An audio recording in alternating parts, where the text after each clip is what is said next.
Hello and welcome to this video of Insight Stream. I'm your host, Dr. Manmohan Radhesham Yadav.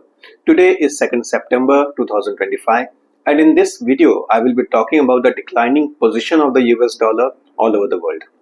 Now, the US dollar has been at the center of the world trade for almost 75 years, and the change is now coming in. There is a group of nations that is considering a separate set of arrangements for the settlements of trade world over and among themselves. I am talking about the BRICS nations. These nations have been working tirelessly to bring about a new economic and financial system, and this news has been ignored greatly by the Western media. Now, the changes that have been taking place between these nations, the BRICS members, are significant, and if successful, BRICS nations will be bringing about a change that would not only challenge but perhaps even topple the financial constant that has existed in the world for almost 75 years. Let us go into some history of the US dollar. After the Bretton Woods conference, for almost 75 years, the US dollar has remained the reserve currency of the world. The US dollar is a preferred currency even today because it is representative of the trust in the US government and its stability. US dollar has faced very little inflation in the past few years and perhaps even decades. But some statistics that I will be presenting in front of you are indicative of the declining position of the US dollar. The world banks currently hold almost 50%, 58% of their foreign exchange reserves in the form of the US dollar. 2 decades ago, the percentage was close to 72. This declining position has resulted in a question mark in front of the reliability of the dollar because the US dollar has been facing inflation within the United States itself. The US Treasury interest rates have been increasing. In fact, last month, the US Federal Reserve issued treasury bonds, short-term treasury bonds, worth of $100 billion in order to finance the short-term requirements of the US government.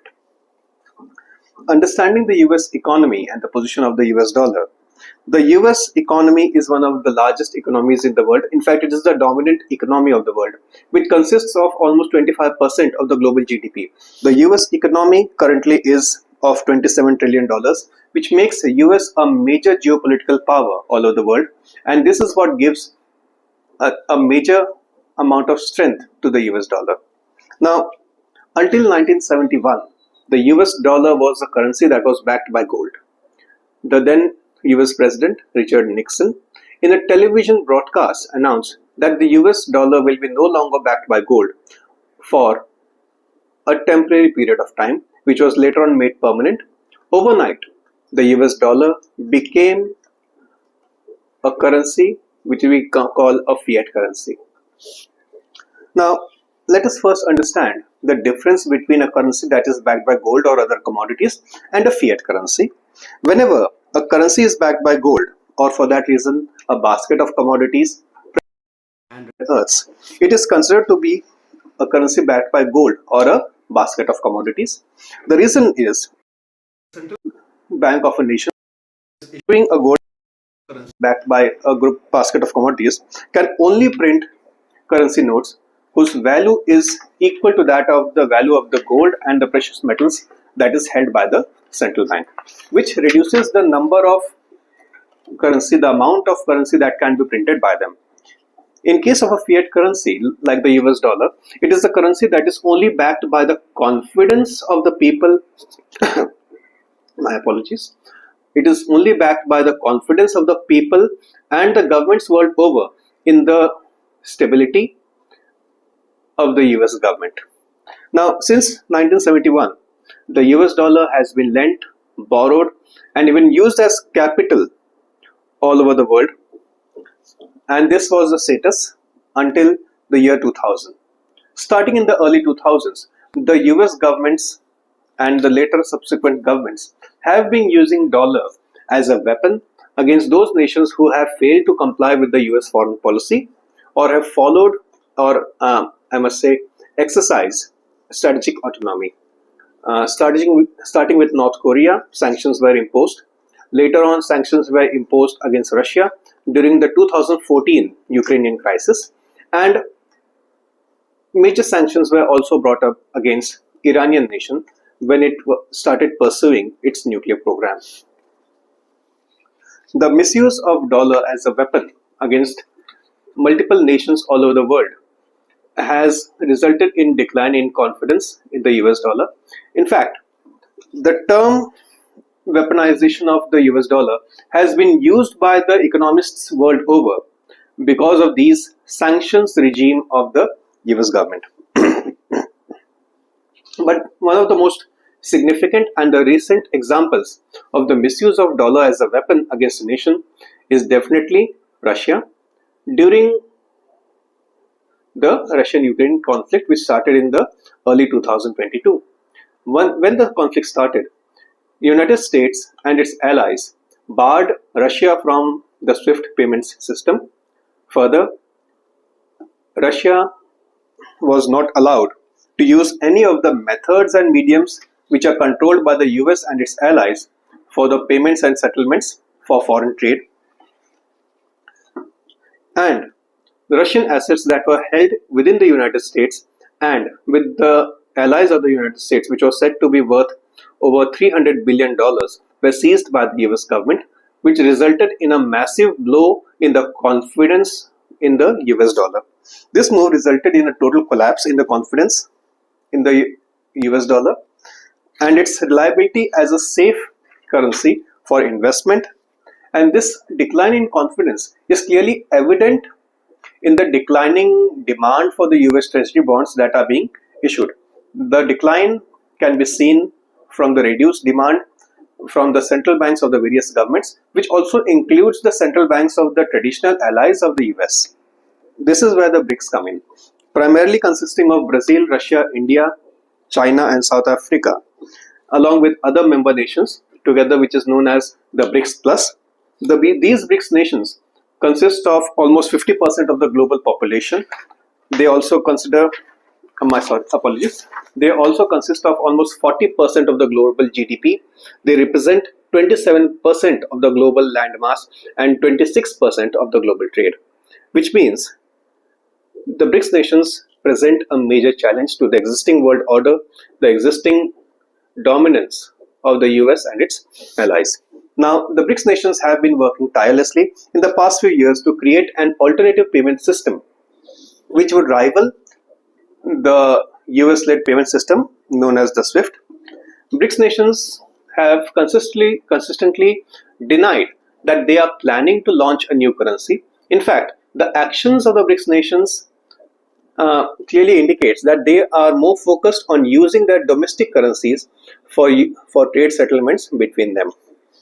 Unlike the US dollar,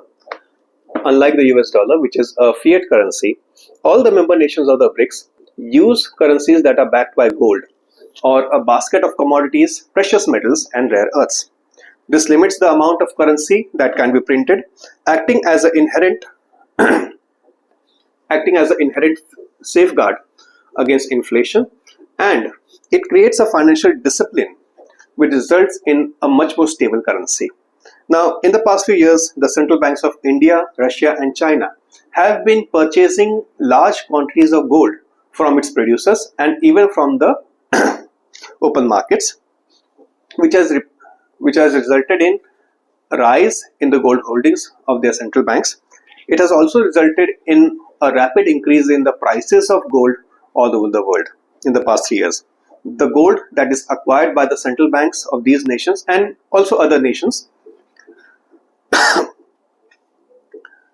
is used as a hedge against the value of currency that is being printed. It also acts as an inbuilt safeguard for inflation for these banks and also limits the amount of currency that is brought into circulation in the form of quantitative easing during any financial crisis. Unlike the US dollar, which is based upon the trust in the US government and a trust that has been constantly declining, those nations trading with the members of the BRICS having a currency that is backed by gold or some other commodities prefer the currencies that are backed by commodities, because it is considered to be a safer bet, because these currencies are backed by some form material, be it gold, be it rare earths or other precious metals. This increase in demand for the currency of the BRICS nations has resulted in a term that we all know as de-dollarization. It is not a challenge to the US dollar, but it is considered to be a quiet strategy for trading among nations using their own national currencies, using their own domestic currencies. For example, Brazil and China trading among themselves would use the Brazilian real and the Chinese yuan. Russia and India trading among themselves would definitely use the Russian ruble and the Indian rupees. Now, these transactions that are carried out using the national currencies also gives the participating nations in the trade a great deal of control over the trade and the transactions. They are not limited and dependent upon the SWIFT system, where the US government or its allies can stop or block a transaction from going through. It allows the nations to act independently and also maintains the confidentiality of the transactions. Whenever a nation uses a US controlled or a European backed SWIFT system, it allows the US government to exercise control over the transaction. When the Russians were banned from using the SWIFT payment system, the world was watching, and almost all the nations realized that sooner or later they may be the next target of this particular kind of sanction. Therefore, the BRICS nations have been working tirelessly to create an independent payment system. Some systems are already in place and are being used, while some are considered to be a work in progress for the time being. As more and more nations use payment methods created by the BRICS nations, or perhaps develop even their own methods of payment, the reliability of the US dollar declines, the dependence on the US dollar declines, and every transaction that takes place in a currency other than the US dollar results in a stronger trade relationship between those nations, while at the same time weakening the position of the US dollar as a reserve currency, as a global reserve currency with every passing transaction. The change that is taking place is not a rapid one. It is a slow but a persistent change that is happening over time. The decline in the percentage of US dollar in as a reserve currency, as a reserve foreign exchange reserve currency, from 72% to 58% over the 2 decades is indicative of the fact that the nations are changing their policies, the foreign exchange policy is changing, the nations are evolving, they are developing their policies in line with the policies that are being created by the BRICS nations. As the US dollar grows weaker, the US economy will start facing more and more inflation, which is clearly evident from the inflation that is currently prevailing within the US nation. It will also result in higher interest rates charged by the Federal Reserve in order to restrict the amount of currency that is in circulation within the US. The result will be higher borrowing costs for the US consumers and corporations. Hence, it is now acknowledged that the dollar is declining and the new financial order is on the horizon. It will be interesting to note how things develop in the coming few years. That will be all for today. Thank you.